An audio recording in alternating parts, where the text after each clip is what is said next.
Hey guys, Al DeMarco here, and this is going to be your Monday video report. Free selection coming up in just a moment on your college basketball insider tournament game on the late night card between Duquesne and Oregon in Eugene, and a couple of words of wisdom on another game going tonight in college hoops, that one between Oklahoma State and Washington State. 67, 50, and 3 run with the free picks here in all sports combined over the past 14 weeks. Well, I got absolutely crushed yesterday. I don't know about you, but I mean, I got absolutely hammered. And unfortunately, just about all the handicappers at the site pretty much got hammered yesterday as well.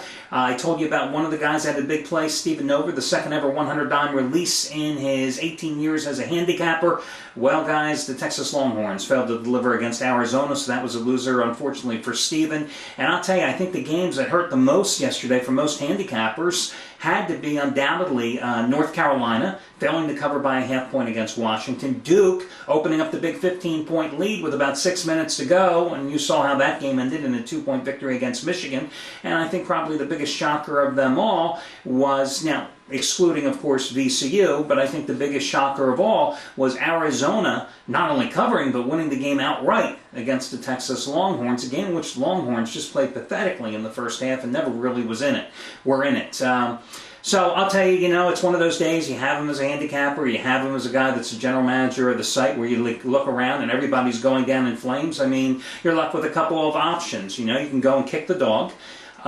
You can pull an Elvis and take your gun out and blow out the TV screen, but instead I decided to do something I think that was a lot more logical. I fired up the DVR and caught last week's episode of Jersey Shore because, I was a little busy last Thursday night to catch it on MTV with the big dance going on. And I'll tell you guys, Jersey Shore final coming up this week. I mean, it was a great episode, because once again, it was all about Ron and Sammy, Sammy and Ron and Sammy. But the best part of the entire episode, and if you haven't watched it, you got to catch this part. Sammy is apologizing for, kind of sneaking behind Ronnie's back after they broke up. She went home, she texted another guy, he shows up at the club looking for whole situation type of thing, instigates the whole matter, it stirs up the pot and stuff. But they're sitting at a picnic table, and Ronnie is just like feeding his face, and Sammy's sitting next to him, I'm sorry, I didn't mean it, all the hurtful things that were said, I'm sorry again, she says, and what's Ronnie's response?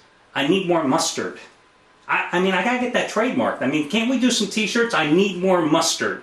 That's just one of the best lines in Jersey Shore in 3 years.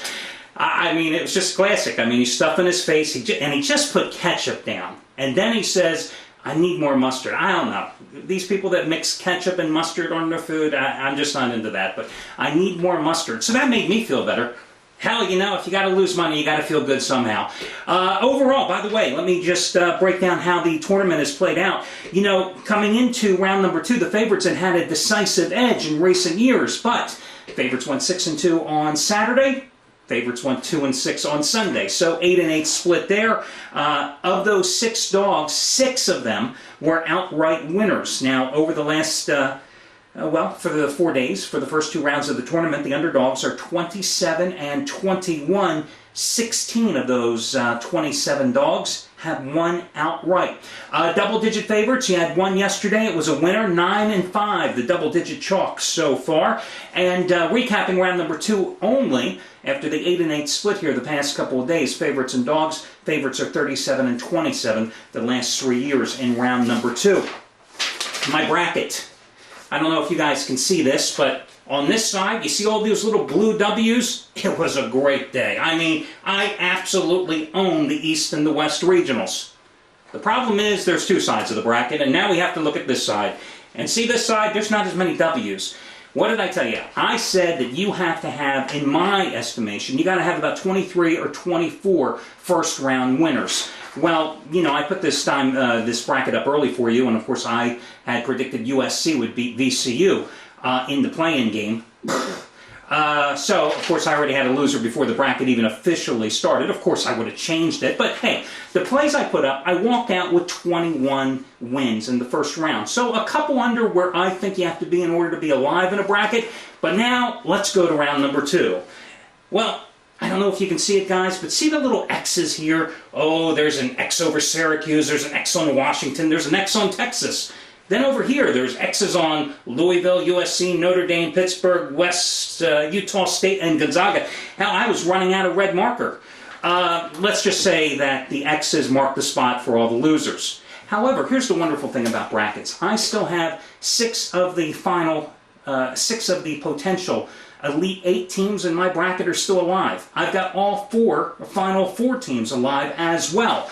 Of course, I've got Kentucky taking on Duke and Kansas taking on Florida, and Duke winning it all. So, even though I sucked in the second round of play, again, when you come out of the first round with enough winners, it gives you a little bit of a margin of error, and I'm certainly alive in a number of pools, and I'm still sitting there because so many guys had Pittsburgh advancing to the Final Four. I had them being the first number 1 seed getting booted from the tournament. I think in reflecting on the bracket, if I had to say where I made my biggest mistake, thinking that Syracuse would advance. Didn't think Marquette would be able to beat the 'Cuse, but another disappointing performance by the Orangemen yesterday. And I thought Washington would actually beat North Carolina straight up when I originally did the bracket. Of course, yesterday I gave you a free pick on North Carolina. As the week went on, I changed my thinking and logic in that game, so that hurt me as well on one side of the bracket. And I think on the other side of the bracket would really hurt me. I had Gonzaga beating St. John's in the opening round game. I just didn't ever anticipate Gonzaga losing to BYU. Hell, it was a play I bet on, a play I released to you out there as well. And of course, Louisville losing to Morehead State. I can see not covering, but how the hell do you lose that game? So a couple of Cinderella teams definitely hurt me here. But again, 6 of the 8 potential Elite 8 teams I've still got in business, and all 4 of my Final Four teams as well. Let's get to your free pick here. I am going to go with Duquesne.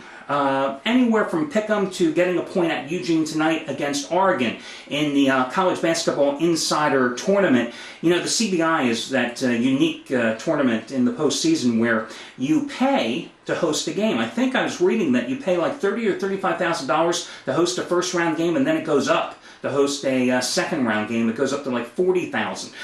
Duquesne really surprised me last week in its opening game. In fact, they were the only team in the tournament field to pick up a road win in the first round as they went to Montana, where the Grizzlies were 13-1. And I'm thinking a bunch of kids from Pittsburgh area, they don't make the big dance. They get eliminated in the Atlantic 10 tournament in the first round, ouster by the 12th place team, that being St. Joe's. There was no way they were going to show up for the game. Oh, they showed up. They took a 22-point first half lead at Montana and rolled 87-76 in that contest. Oregon, yes, the Ducks did beat Weber State, I don't know, who cares, 68-59, but I'll tell you what, I think Duquesne can win this game. Oregon is not a particularly huge team down low, and that's good because Duquesne doesn't have a lot of size. Duquesne likes to press, likes to force turnovers, it creates fast break opportunities. Is Oregon a much better shooting team? Yes, they are. But again, I think I like Duquesne in this one. How they go to Montana, and now they go another 600 miles west, and they go to Eugene for this one. That win at Montana snapped a 2-7 skid for the Dukes, so I will take them in that 10 p.m. Eastern Time start. Another game that I thought about going with was Oklahoma State plus 5.5 points at Washington State tonight. But what bothered me here is that Oklahoma State, regular season finale, they lost at Oklahoma against a bad Sooners team. Their last road win was December 4th. They've lost 9 of their last 10 on the road. They went 0-8 on the conference highway, but really what perplexed me there and got me off of the Cowboys in this particular game, and I just wanted to pass it on to you in doing my research, seeing that Oklahoma State for the year, 29.1% from three-point land. And Washington State's one of the toughest defensive teams in the nation when it comes to stopping teams beyond the arc. So that's why I got off of Oklahoma State, firmly on Duquesne as your free pick. And again, free picks on a 67-50-3 run. And remember, next time you're in one of those situations and somebody's apologizing to you, just tell them, I need more mustard. Good luck, everybody, and I'll catch you again on Tuesday.